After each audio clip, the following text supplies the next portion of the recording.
사랑해요 LG. 여러분 안녕하세요. 디에디트 리뷰 요정 에디터 H입니다. 오늘은 LG G6의 카메라 리뷰를 준비했어요.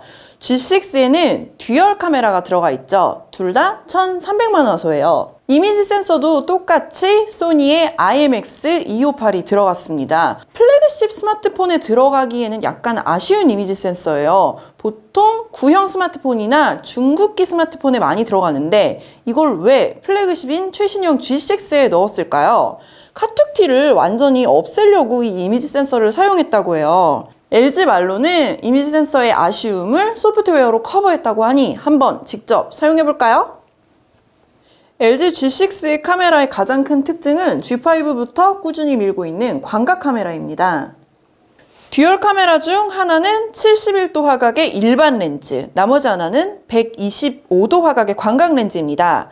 같은 자리에 서서 일반 카메라와 광각 카메라로 사진을 찍어보면 화각 차이가 엄청나죠. 넓은 풍경을 한 번에 담을 때 광각 렌즈로 촬영하면 훨씬 뭐랄까 시원하고 그럴싸해 보여요. 다만 렌즈 특성상 주변부에 왜곡이 생길 수 있으니까 인물 사진을 찍을 때는 조금 주의해 주세요. 제가 직접 촬영한 사진을 한번 살펴볼게요. 낮에 밖에서 촬영한 사진을 확대해보면 사진의 디테일이 살짝 수채화처럼 뭉개진다는 느낌이 들었어요. 뭉개진 사진 위에 인위적으로 조금 선명하게 그 포토샵의 샤픈 효과를 준 것 같은 그런 느낌?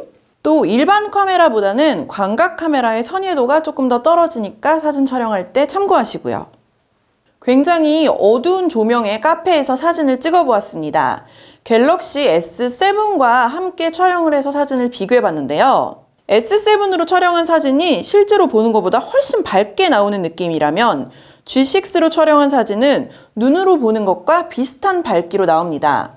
G6로 찍은 사진의 경우 조명의 빛 번짐이 훨씬 적고 노출 차이가 심한 환경에서도 촬영된 사진의 밸런스가 더 좋았습니다.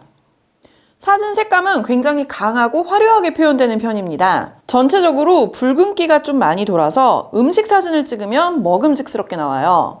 아이폰 7 플러스로 찍은 사진과 한번 비교해 볼게요. 색감이 굉장히 다르죠? 아이폰으로 찍은 사진은 사진 찍을 때 배고파서 오믈렛을 한 입 먹고 찍었어요. 죄송해요. 저는 스마트폰으로 촬영한 사진도 후보정을 많이 하는 편이라서 스마트폰 사진이 조금 색감이 인위적으로 좀 과장되게 표현되는 거는 선호하지 않아요. 하지만 색감이 밋밋하지 않고 생동감 있게 표현되기 때문에 이런 색감을 선호하는 분도 있을 것 같아요. G6는 화면 비율이 18대 9잖아요. 사진 촬영 비율도 18대 9로 하면 사진을 찍을 때 굉장히 넓고 시원스럽기는 한데 막상 찍어 놓으면 사진 비율이 한쪽만 너무 길어서 조금 애매해요. 다른 기기로 전송해서 봤을 때 비율이 안 맞기도 하고요. 설정에서 갤러리 함께 보기 기능을 활성화하면 4대3 비율로 자동 전환되면서 상단바에서 촬영한 사진이나 동영상 목록을 실시간으로 확인할 수 있습니다. 또 화면이 하도 기니까 화면 하단에서 소셜 공유 탭까지 불러내도 자리가 비좁지가 않아. 완전 길어. 이런 기능이야말로 18대 9라는 길쭉하고 요상한 화면 비율을 굉장히 똑똑하게 활용한 예가 아닐까 싶습니다. 이번엔 스퀘어 카메라의 4가지 모드를 살펴볼게요. G6의 화면은 18대 9, 그러니까 2대 1이라 스냅샷 모드에서는 정방향 화면을 동시에 딱 2개 띄워놓을 수 있어요. 아이폰에서도 주로 정방향으로 사진을 찍는 인스타그램 중독자들한테는 정말 획기적인 멀티태스킹이죠. 한쪽에서 정방향으로 사진을 찍으면 다른 한쪽에서 찍은 사진을 바로 확인할 수 있습니다. 사진첩에 들어가지 않고 바로 미리 보기로 촬영한 사진을 넘겨보면서 확인할 수도 있고요. 가이드샷 모드도 굉장히 잘 만들었어요. 같은 구도로 여러 장의 사진을 찍을 때 미리 촬영한 사진을 투명하게 위에 띄워놓고 거기에 맞춰서 찍으면 거의 비슷하게 다시 촬영할 수 있어요. 이것도 재밌지 않아? 또 그리드샷이랑 매치샷이라는 모드도 있는데 사진이나 동영상을 2장, 4장씩 붙여서 좀 재밌게 꾸밀 수 있는 기능입니다. 저는 에디터 M이 나오는 영상을 4개 붙여서 재미있는 그리드 샷을 찍어봤어요. 귀엽고 병 마시고 그렇긴 한데 아니 나는 솔직히 이 기능을 왜 만들었는지는 잘 모르겠어. 이거 서드파티 앱에서도 지원을 하는 건데 약간 구색 맞추려고 넣었다는 느낌이 강하게 들지 않습니까, 여러분? 개인적으로 저는 스마트폰 카메라에서는 가장 쉽고 가장 단순한 사용자 환경이 보장돼야 된다고 생각해서 전문가 모드는 잘 쓰지 않아요. 하지만 G6의 전문가 모드는 꽤 쓸만하기 때문에 소개해드립니다. 야간에 전문가 모드로 촬영을 해봤어요. 감도와 셔터 스피드, 화이트 밸런스 등을 적당히 조절해서 야경 사진을 찍어봤습니다. 찰칵? 결과는 꽤 마음에 드네요. 잘 나왔죠?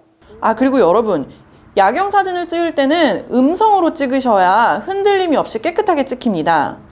G6 같은 경우에는 여러 가지 음성 명령어를 지원하는데 저는 그 중에 이걸 썼어요. LG 착각. 동영상도 한번 찍어봤습니다. 아이폰 7 플러스와 G6를 동시에 들고서 걸어가면서 동영상을 찍고 흔들림이 어느 정도인지 한번 비교해봤는데 여러분 지금 보고 계시죠? 어때 보이시나요? 판단은 여러분께 맡깁니다. 그리고 마지막으로 굉장히 중요한 거. 바로 셀카. 찰칵? 셀카도 한번 촬영을 해봤는데요. 잡티를 없애주는 피부톤 보정 기능이랑 화면을 환하게 해주는 조명 효과가 있는데 이 효과들을 따로 넣지 않아도 기본적으로 좀 뽀샤시하게 나오는 전면 카메라입니다. 보정 효과는 한 3단계 정도로만 주고 찍는 걸 추천드립니다. 찰칵? 전반적으로 LG G6의 카메라는 18대 9의 길쭉한 화면 비율을 사용해서 신선하고 재미있는 사용자 환경과 기능을 제공합니다.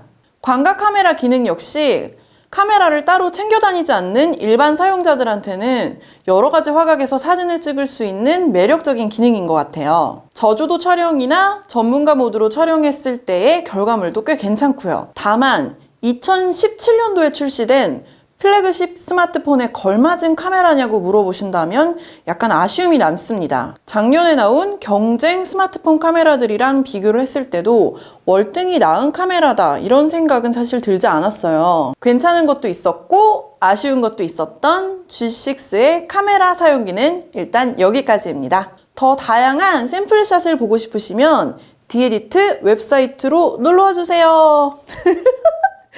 여러분 그러면 구독하기도 잊지 마시고요. 다음에 더 재밌는 리뷰로 돌아오겠습니다. 오늘 영상도 봐주셔서 감사해요. 안녕. 구독.